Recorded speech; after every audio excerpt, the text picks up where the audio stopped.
ओम सदाशिवसमारंभां शंकराचार्यमध्यमाम् अस्मदाचार्यपर्यन्तां वन्दे गुरुपरम्परां। गुरुर्ब्रह्मा गुरुर्विष्णुः गुरुर्देवो महेश्वरः गुरुसाक्षात् परं ब्रह्म तस्मै श्रीगुरवे नमः। ओम सहना भवतु सहनो भुनक्तु सह वीर्यं करवावहि तेजस्विनावधीतमस्तु मा विद्विषावहि। ओम शांति शांति शांति।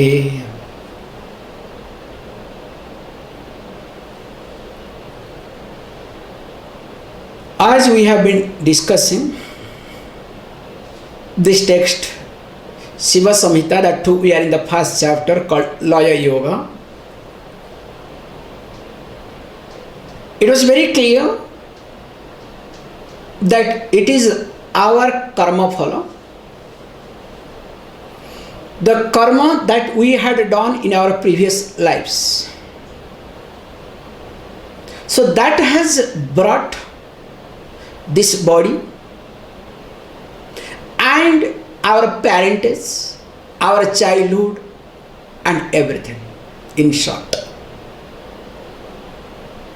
That's why we cannot complain anything. We really don't have right to complain with reference to anything that happens in our life. It is my prarabdha, because of which I have my father, I have my mother, and because of them now I have this body, and they could bring me up in a different way or in a certain way that's better approach, or in a given way, whatever they felt right or they could do it. And this body is nothing only to go through or to exhaust, better word, to exhaust our prarabdha. So if this body is meant to exhaust our prarabdha, going through the experiences, I don't have right to complain. Because more I complain, the more I make my karma stronger. We'll be seeing in towards end. So that's why one has to be very careful that as the dream comes to existence, how the dream is being created with your subconscious mind. Remember, whatever you see in your dream, all your projected dream world has some connection with your mind, either with your mind or total mind. But definitely it has got some connection with the mind. So also in this life, whatever you are coming across, whatever is happening to you, remember, all are your karma phala. So being karma phala, I don't have right to run away. That because I am summarizing whatever we have discussed. I don't have right to run away. In fact, I must seek the solution if I come across any difficulties in my life. But what happens in my life? Instead of seeking solutions, I look for relief. See the difference. Instead of seeking for solutions, I always look for relief. So whole life is nothing looking for relief. So when you look for relief, what you do, this is what the nature, this is the nature of this body or this life. As we have discussed in details also in the verse number 93, we have discussed, and of course 94 also. This life or this body has come to us because of mixture of papa and punya. In short, we are called Mishra. So when this body is the mixture of papa and punya. Now, with reference to punya, punya means that which brings very conducive situation in my life. Papa means that which brings difficulties or adversities in my life. Now what happens when conducive situation comes, comfortable situation comes? Do I complain? Do I run away? Do I look for relief? Just observe this point. But whereas when papam comes, let us say adversities, difficulties, what do? So I look how to shift my adversities to comfortable situation. That's why mind always looks for, changing the standpoint. That's why always one seeks relief. But the truth, the reality is one should learn to face.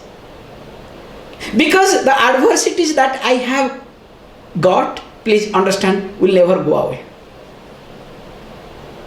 It has to come. And the more I avoid, or the more I postpone, the more I run away, more it becomes complicated. Have you not observed in your life? That's why what we say very carefully, you cannot run away from your adversities. You have to face. Only by facing, because this is the law of action, and this is universal law too. You need to face whatever you come across. And if you do not face, remember, you have to pay a lot later on. Means you have to face much more complicated situations later on. So it is better to face. That's why whatever situation you come across, because the purpose of this body is to experience, not to shift the standpoint from one to other. Already I make the joke in my life, my personal life. I also wanted to run away. In fact, I tried to run away. What happened to me now? You can see how I am caught up with you all. I thought of running away from one family. Now look at my situation, my problem, okay? I am being caught with you all. So that means there is no chance of running away, remember. And I am the best example, okay? However, next says, let us look at 94, we have also discussed very carefully. Mansasti snayu majjati nimitam bhoga mandiram kevalam dukkha bhogaya nadi santati gulfitam. So this body, please understand, in spite of all the adversities, this body is being considered as a temple. So why it is being considered as a temple? Because natural tendencies, either you look down the body or you engross yourself with reference to your body. There is no in between. It is very rarely to find a person who has objectivity, or in short you can say who takes care of one's own body. Either you are too attached or you are against your body. Both are not healthy at all. That's why it is being highlighted. Body is a temple. So being a temple, you need to take care of your body. So when you need to take care of your body, you cannot afford get completely associated, attached with your body, nor you can keep yourself away from your body either. You cannot ignore your body either. That's why you can see, I have seen in many cases, sometimes many sadhakas, they do lot of tapas, ignoring their body in the beginning stages. And you cannot believe later on what hell they go through. Lot of complications. I will give you a beautiful example. There was a Swami. Of course, he was world famous. And he thought of staying in Gangotri one winter. And of course, others said, Swamiji, you cannot stay here because your body will not cope up with this winter. Please, once this snow starts falling towards December end, please go down. No, I have done everything, I have seen everything, I cannot, I want to stay here. Okay, he had his own fancies, absolute no problem. I'm sorry to say, such a great personality, but I have to use the word, he had his own fancies. And he stayed in Gangotri. As usual, it started snowing those days, road was blocked, and this frostbite started. Luckily, because Gangotri being nearer this China border, this army people used to visit every week.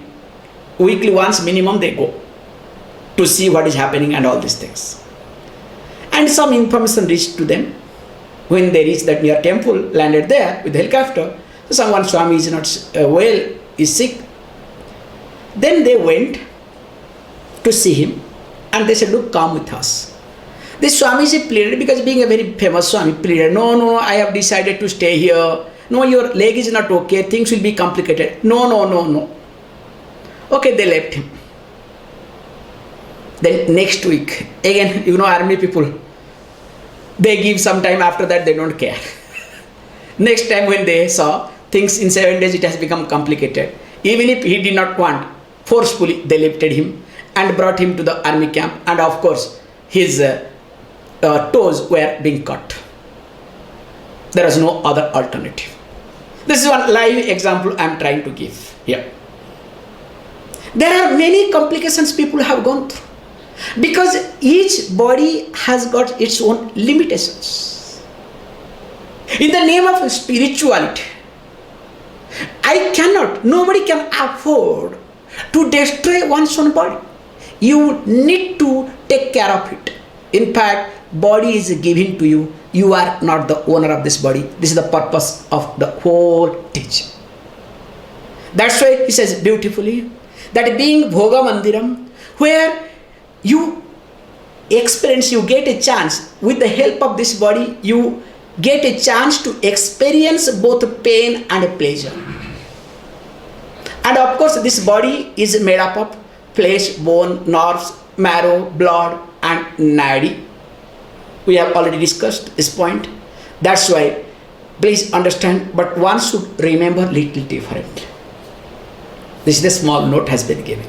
Even though this body is being given to us, body is meant to experience both pain and pleasure. But one should remember, this is called understanding. One should remember that this body is only for the sake of experiencing sorrow. See the difference. The body is meant to experience both pain and pleasure. But one must know, one must remember, one must be aware of it, one must be reminded again and again that this body is only for the sake of experiencing sorrow. How is it possible? This is called understanding here. Please understand the pain and pleasure. Of course, in pain you can understand there is suffering, there is sorrow. All of you understand. But remember, in pleasure, there is also much more suffering. Very nicely it says, Bhoge roga bhayam. Vartvari in Vairagya Satakam says. Bhoge roga bhayam. So while you are enjoying, that time there is a fear of disease.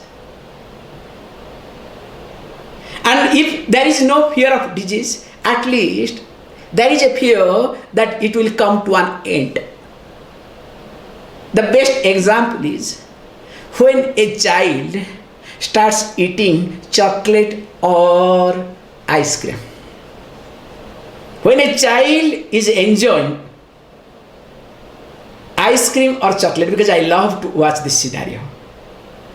When the ice cream is coming to an end, now child will start crying. So why child is crying? Because now my ice cream is over or going to get over. Have you not observed this? So in life, whether you are having pain or you are having pleasure, in both way it is suffering. May you be aware of it, but don't live like the example of that frog. But if you would like to live like that example of that frog, you are most welcome. That's why may you not have attachment towards the body. 95, because I have to finish complete today. Parameshthyamidam gatram panchabhuta vinirmitam brahmanda sangyakam dukkha sukha bhogaya kalpitam. Parameshthyamidam gatram panchabhuta vinirmitam brahmanda sangyakam dukkha sukha bhogaya kalpitam. Talks about little the totality, this creation. Now this creation is made up of what? These are 5 elements. And of course, through the classification. Now he says this is called as the body of the creator. So to highlight that, the creator is not away from us. Creator being the material cause of this universe. Very subtle way is being communicated here. The creator being the material cause cannot be away from us. And this is called as Brahmanda, the totality. And another new terminology, just remember, Brahmanda. And of course, this is again has been made for the enjoyment of pleasure and pain. So either you enjoy pleasure or you suffer out of your pain. So that means in this universe, both pain and pleasure are there. So it is you who, how you look at those things. Let us look at the next, how it happens. Bindu Sivoraja Sakti Ubhayor Milanat Swayam Swapna Bhutani Jayante Shosaktya Jada Sorupa Jada Rupaya Bindu Shivoraja Shakti Ubhayor Milanat Swayam Swapna Bhutani Jayante Shosaktya Jada Rupaya. Says beautifully, from this combination of which happens automatically, the consciousness which is considered as a Shiva and the Maya which is considered as a Shakti. Now because of the combination of both, the consciousness and Maya that we have discussed in details, now what happens? Because of the combination of both, and of course there is interaction. Now because of this interaction of each other, this creation has come, and it is exactly like as though a dream. So for an individual, how the dream is important, and especially when you are under the spell of dream, it appears real. In fact, after you wake up from your dream, still some people also consider it real. Sweating comes, shouting comes, and they remember. And some crazy people also go to find out to the dream reader, okay, what was my dream and why it happened. So there is a huge profession, a big group of psychologists, they are there to read your dream, to interpret your dream. It's a big industry. You cannot believe it. Yes, it is good if it allows you to look at your subconscious mind, if it allows you or helps you to be friendly with your subconscious mind, not to be afraid of your subconscious mind. However, that is not our point. Here is the point is very clear. How the dream is real and important for me as long as I am under the spell of dream. So this whole creation is the dream of the Creator. So that means sometime or other this dream world has to come to an end. But that is not the purpose here. Purpose is here how I as a dreamer cannot be away from my dream world. In each and every dream object I am there, both materially and efficiently. Me being the material cause and also me being the efficient cause. So also the Creator is both material and efficient cause of this universe. This has to be very clearly understood from this verse. Don't think that, he did not have anything else, he had some projection, so then he created a dream, then after creating the dream, the religious stuff, okay? That's not the point. Point here is very clear. As I cannot be different from, away from my dream world, me being the material cause, because each animal, even the tiger that chases me is me. The jungle where I am running, that is also me. Not a single leaf of the jungle, of the tree can survive without me. Remember this. I am everywhere. I am the material cause and I am the efficient cause. So also this dream world, this creation is as such that the Creator is part of everything. In fact, the Creator cannot be away from this world either. Okay, then let us look at the next verse. Little bit talks about this, about karma. Then if this is the case, what happens to me? Let us look at. Tatpanchikarana stulani should be. Tatpanchikaranat stulani asankhyaani characharam. If you want to take together, Tatpanchikarana stulanya sankhyaani characharam. Tatpanchikarana stulanya sankhyaani characharam. Brahmandasthani vasthuni yatra jivosti karmavihi tadbhuta panchakat sarvam bhogaya jiva sangita. Once more. Tatpanchikaranat stulani asankhyaani characharam. Brahmandasthani vastuni yatra jivosti karmavihi tadbhuta panchakat sarvam bhogaya jiva sangita. This is a beautiful combination to look at how it talks. Now, as we have discussed in different texts, that this world has come to an existence through a process called grossification, called panchikarana. So don't ask me what is grossification, how it happens, okay? That's completely another text. In fact, there is by Adi Shankaracharya, it is attributed to him. There is a text called Panchikarana. Goes on and on. Very nice text. Small, very small one. So this process of grossification, how the subtle element becomes gross, which we have seen in short in Tattvabodha. Now, because of this grossification, or you can say through the grossification, now innumerable, uncountable objects have been created, that too gross objects.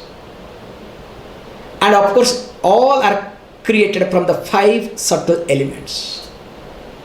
So whatever you see, I have come from the 5 tanmatra, which is pancha tanmatra, 5 subtle elements.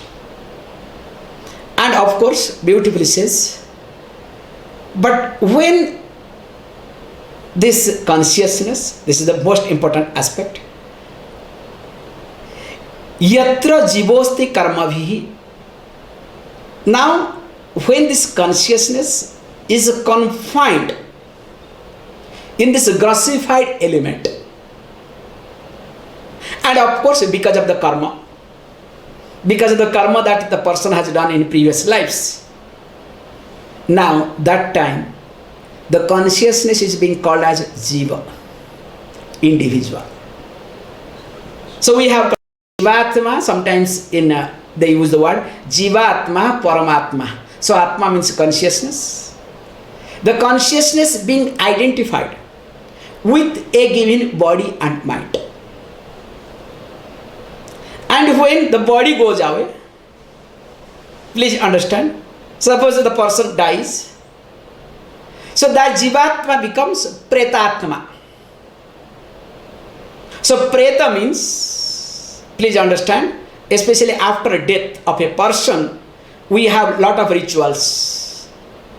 Because we called as preta, that is called preta karma, we do it. Preta means prakarshena gata itatvat.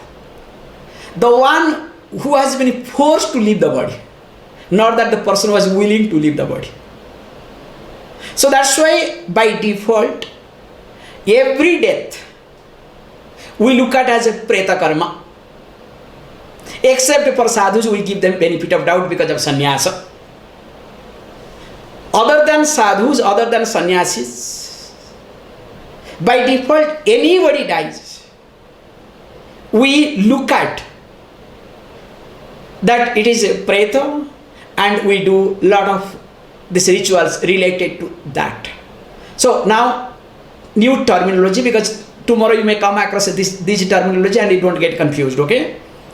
The Atma, the consciousness, when it is identified with a given body, within a given, this, let us say, gross object,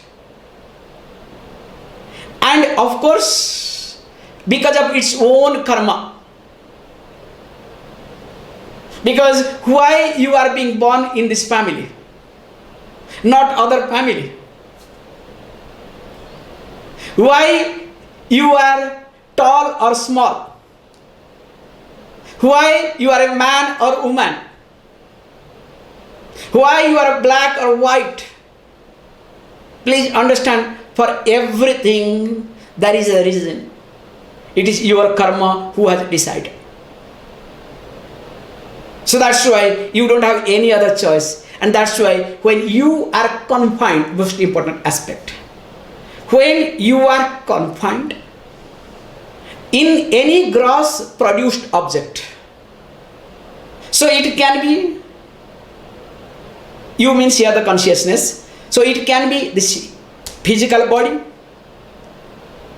it can be plant kingdom, it can be animal kingdom, it can be stone also.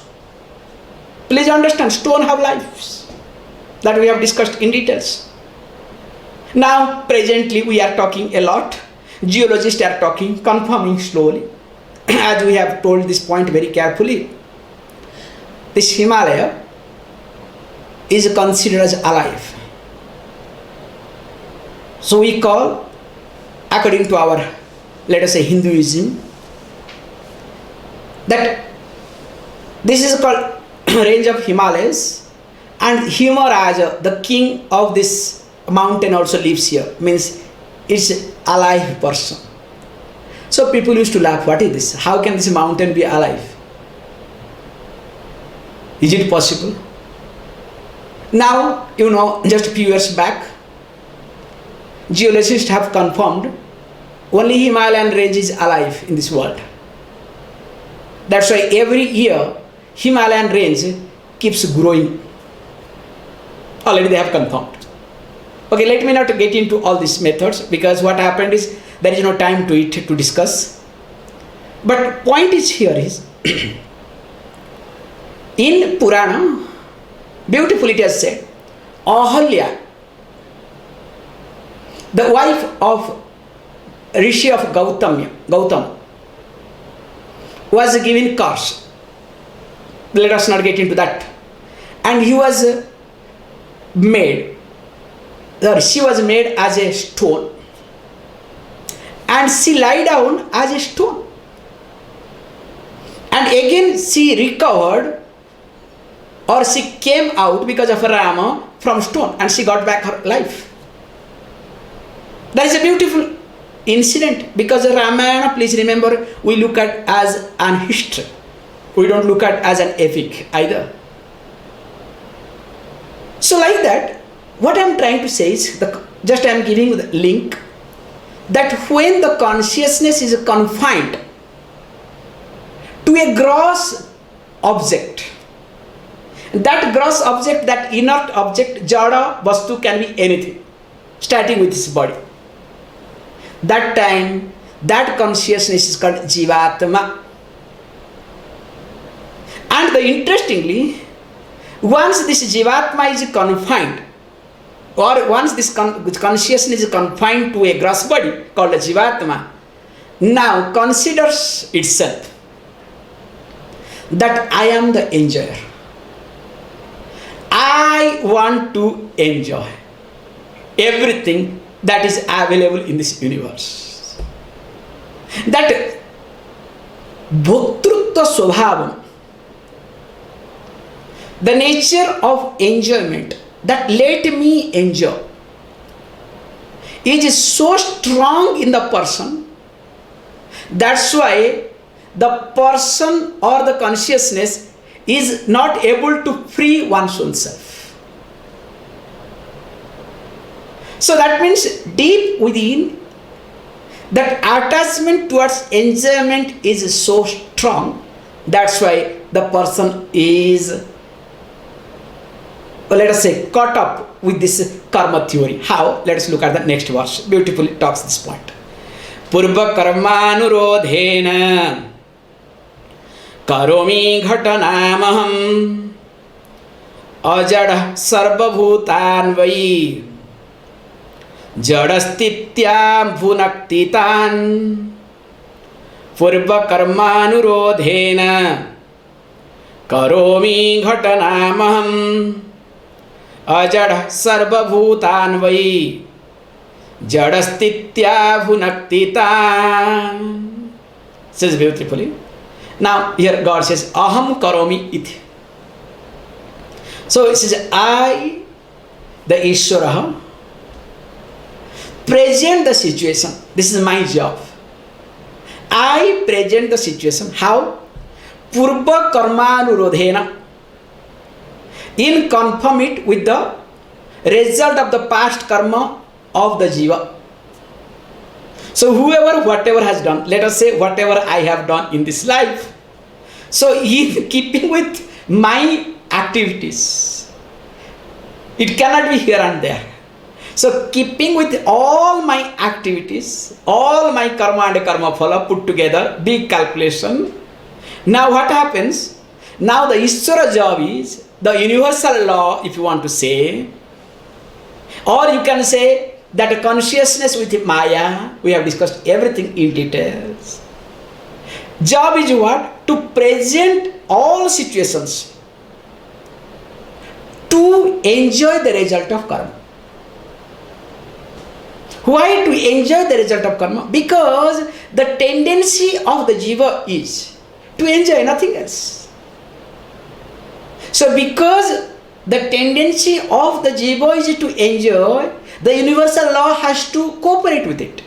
So that's why the job of the universal law, the Ishvara, is to present the situation in front of the jiva.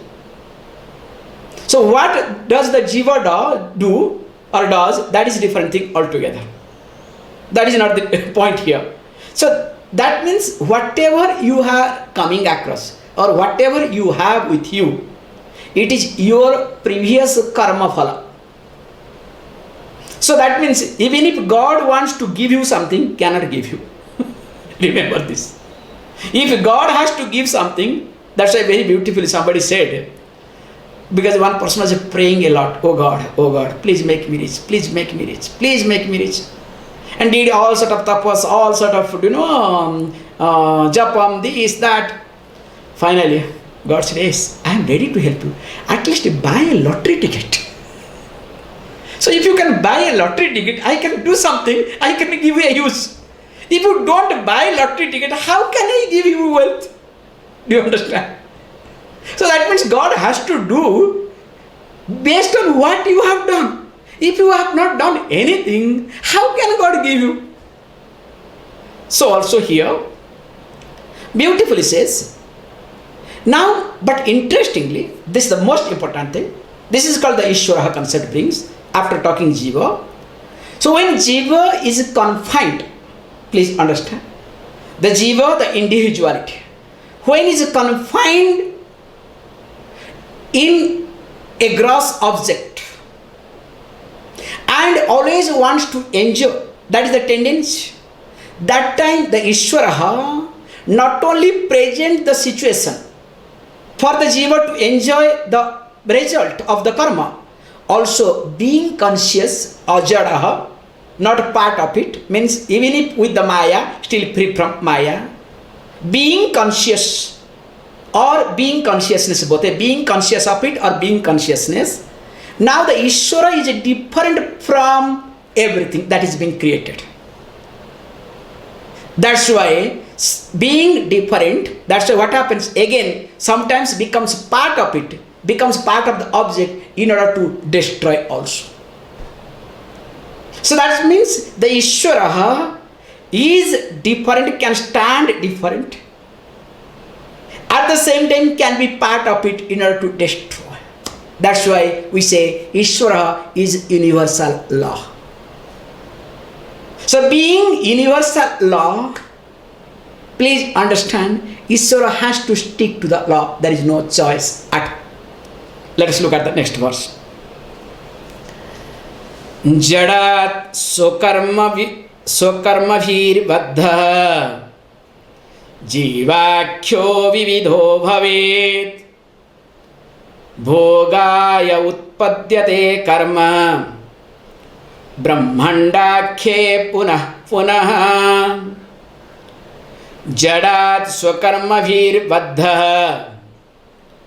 जीवाख्यो विविधो भवेत् भोगाय उत्पद्यते कर्म ब्रह्मांडाख्ये पुनः पुनः. Then जीवस्य लियते भोगा वसानि च स्वकर्मणः जीवस्य लियते भोगा वसानि च स्वकर्मणः. With this, in fact, this chapter ends. So what does it says beautifully? जड़ात स्वकर्मभिबद्ध जीवाख्या विविधा भवेत्. Now it says the jiva or sometimes jivatma, both is okay. The jiva or jivatma now is bound with karma and its karma phala. And because of which it gets different bodies time to time. So that means that long you will be born, indirectly I am trying to say you. That long you will be born, means die and born, you will go through this cycle, you will be part of this cycle.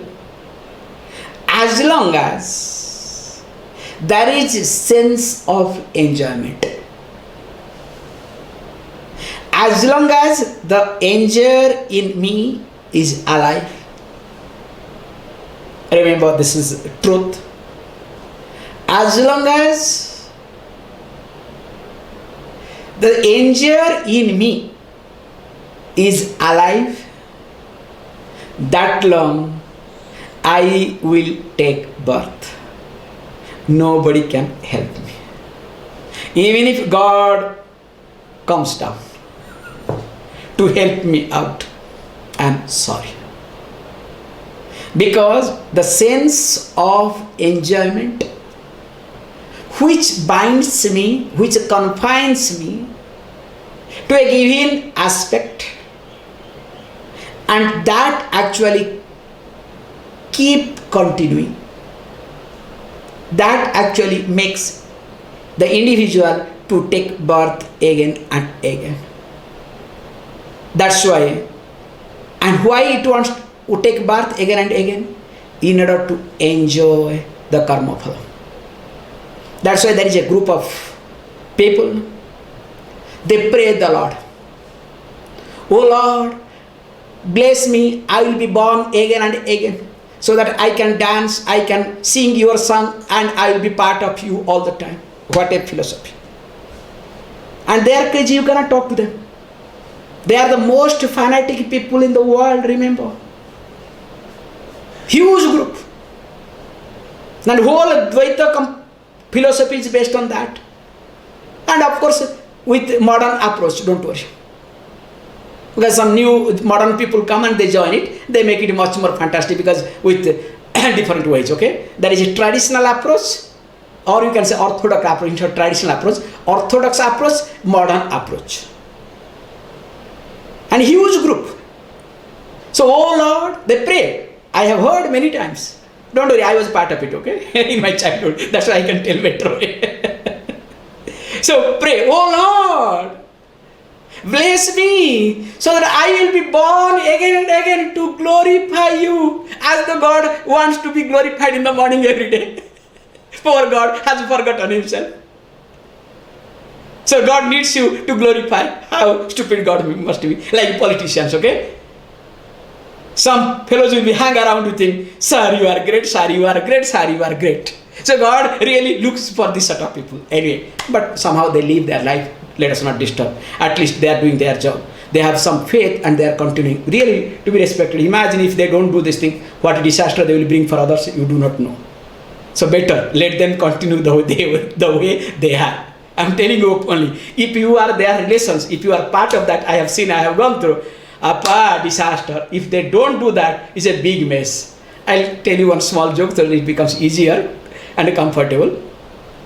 This is a joke actually was made by Pujya Swamiji. So as usual, you know this in-law problem everywhere. Even if you go to heaven also there is in-law problem. So always in-law is always under-law, okay? So whether it's mother-in-law, daughter-in-law, all these in-laws, or son-in-law, father-in-law, all these in-law is always under-law. So you have to be very careful. And this mother-in-law and daughter-in-law, this is a very continuous problem. So even if in heaven, of course, luckily not much is there, so still there are some issues. Let me not get into, okay? This is my imagination. So one day, it seems one daughter-in-law came and complained to Pujya Swamiji. Swamiji, I do not know what to say, what not to say. No, what happened? My mother-in-law is always busy doing japa. But I don't see that she is really changing at all. Always she is critical of anybody and everybody. But what is the purpose of doing this japa? Then of course Pujya Swami smiled and said, look, you should thank her. Imagine, if she does not do japam, what would be the case? In spite of doing japam, if she is like this, just imagine the other way around, if she does not do japam at all. So for that sake, at least be grateful to her. Please continue, please continue. So like that, whoever is doing what, please let them continue. That's why in Bhagavad Gita, Lord Krishna says, Buddhi Vedam na janayet. Whoever is comfortable wherever, let them be there. Why to create disturbance? Why to wake up? If a child is sleeping, let the child sleep. Unless you look at, or you have some, compassion for the child. Hey, how long can you sleep? Wake up. But your job is just to give a call once, twice, 3 times. Then after that, leave the child wherever the child is. However, coming back here, she says beautifully, this is the most important aspect. the last verse which says that Jivascha Liyate. That's why based on this chapter name is called Laya Yoga. Jivascha Liyate Bhoga Vasane Cha Swakarmana.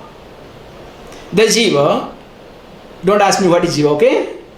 So the Jiva gets absorbed, becomes one with the totality. That is Laya. So it gets absorbed, becomes one or will be one with the totality. When, says beautifully, that time, Bhoga Vasane Cha Swakarmana. So when there will be, please understand, when all the enjoyment will be exhausted, this is the literal translation. And here again, the religious people make a mess. So you need to have a balance, okay? You understand? Now your papam and punyam to be balanced. So if the papam and punyam are balanced, then you will not have anything, because both are one and same. Then you know the story of this monkey and cat. So what happened, you know that better. Two cats, they entered and got one pancake, stolen one pancake. This is Indian story. So stolen one pancake from somebody's house. And you know, when these two cats, they fight, you cannot tolerate. You cannot see them, the way they fight. Fighting. Then the monkey saw them from a distance, came and asked, what is happening? No, we got one pancake. Now that cat says, no, I will take more.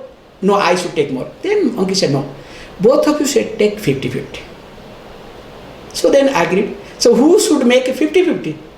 Then the monkey said, don't worry, I am the person who will do this job. So he got one balance, kept. Now what he did, cut it. So he cut in such a way, 60-40. So that means what? Where is the 60% of this pancake? Becomes down. Now 8. So how to divide it? So 8 it. So in 8 in such a way that instead of 10% eating, 8 15%. Now again that person becomes heavier.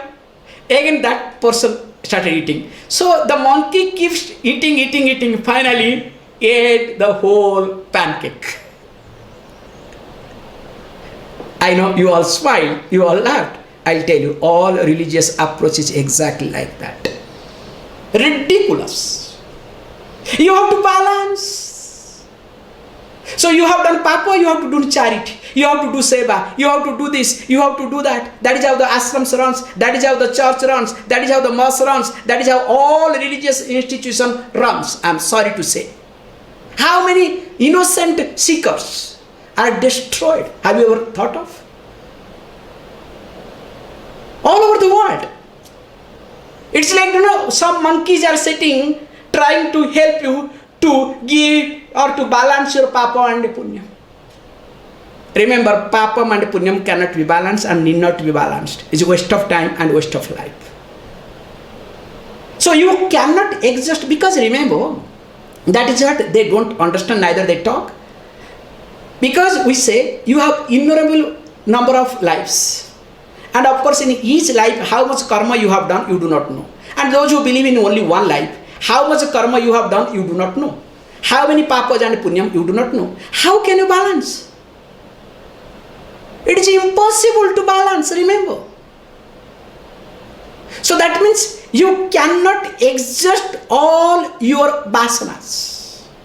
Remember this point.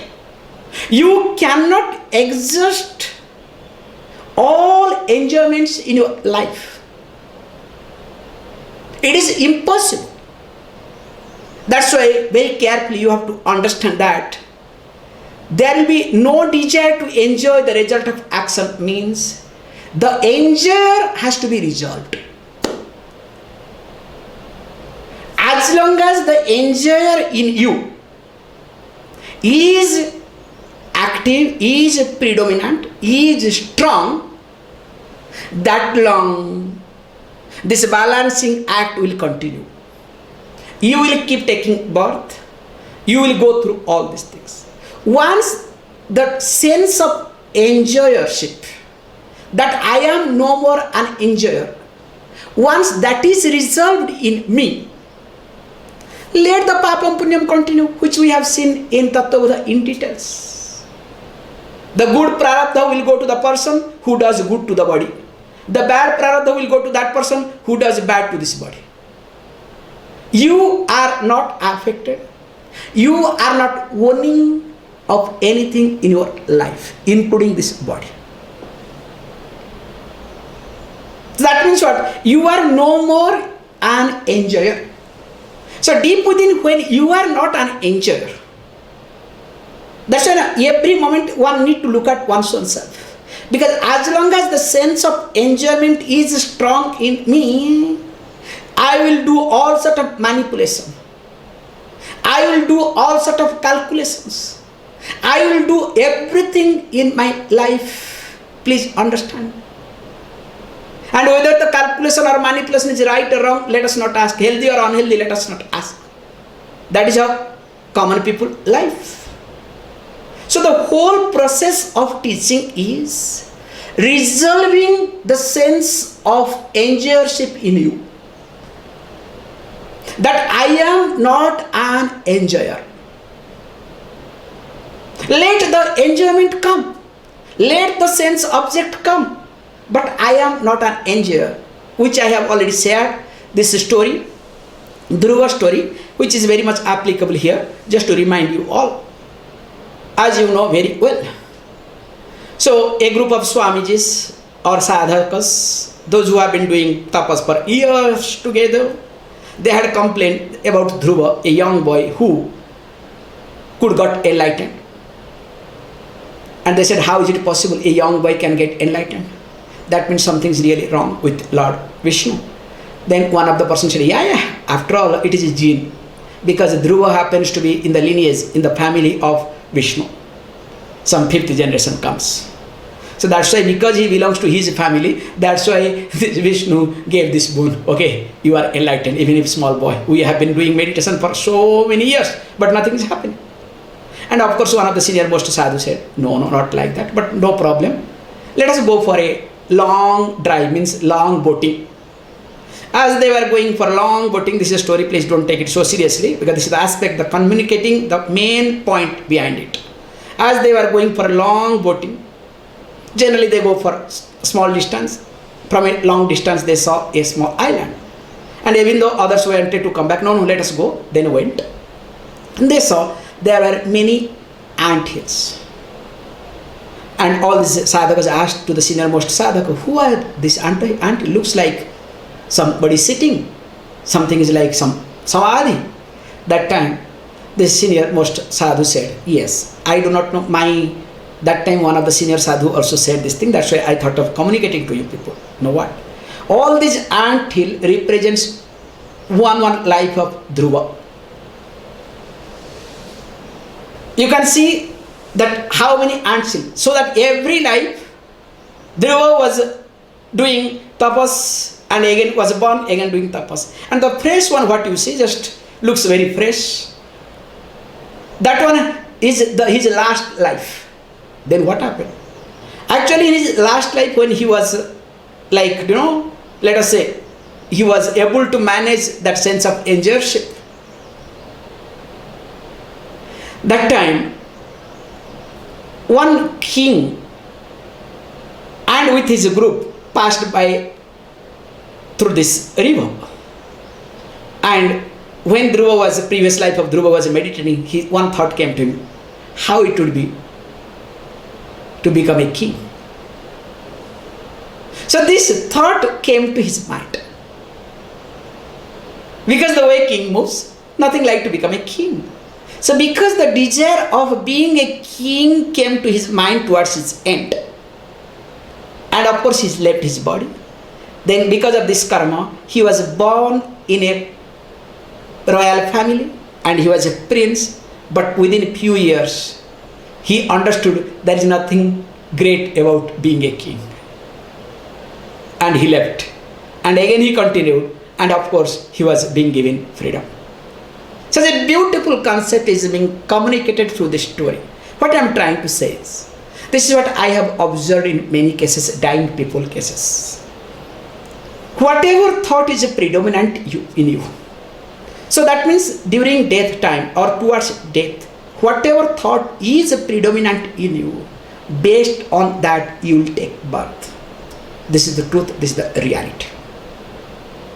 Because the sense of enjoyment, sense of enjoyership in you will push you, the jiva, because that is the key factor for the jiva to get the next body.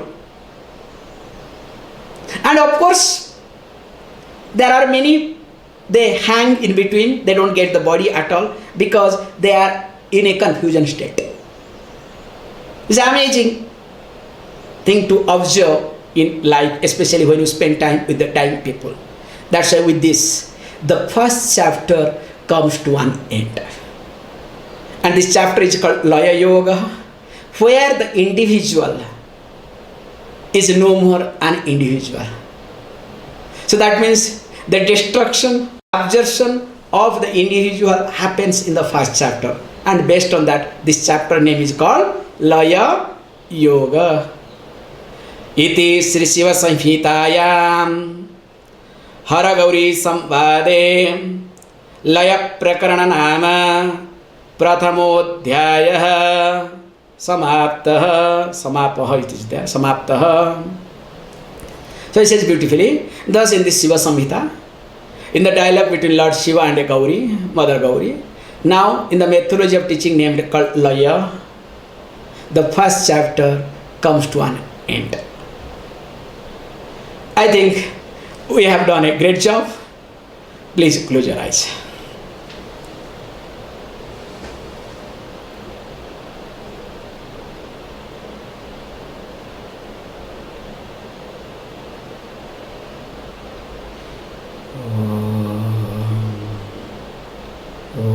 Purnamadah Purnamidam Purnat Purnamudachyate Purnasya Purnamadaya Purnameva Vashishyate. Om Shanti Shanti Shanti.